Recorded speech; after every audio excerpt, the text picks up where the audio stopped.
السلام عليكم ورحمة الله وبركاته وإذن سلامي الصومالي محمد ملكستو دونك كجوكتين waxaan doonayaa inaan in yar oo anigu ma gobiyo qof murti badan leh iskuma sheegi karo laakiin afar yar oo aan dumarka Soomaaliyeed meel kasto joogaan u sameeyay oo dhiirigelin ah ayaan doonayaa inaan in yar idin la wadaago anigoo ubax warsame ubax araweelo ubax haldaa intaan yar bal xoogaagan ila dhageysta dumarka Soomaaliyeed oo dhan meel walba adduunka joogaan meel walba ayay arintan oraahdan yar afareydan ayay qosaysaa oo dhiirgelinaysaa bismillaahir rahmaanir rahiim sidan bay ku bilaabanaysaa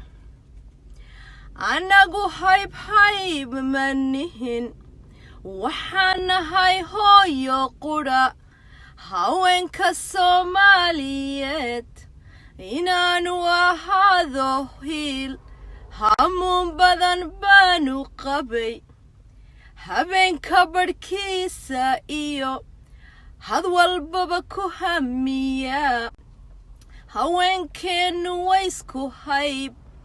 haddana gebi waysku hadaf mar waan isku hiilinaa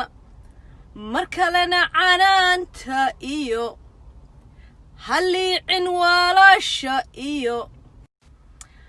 halliicin walaalta iyo hamiga oon isu dhisniyo hoygii raxmadaynu nahay hawrarta wanaagsan iyo wacyigu waa noo halhays wanaag baan ku haminaa hareer qofna nagama maro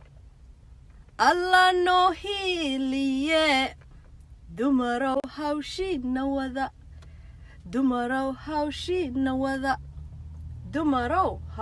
wada waxa idin faray farta dhexe ya waa gobonimo walaaltinimo hal anagoo isu hiilis oo ilaahayna tala saarno wax naga halaabay male guuleysta dumarka Soomaaliyeed guul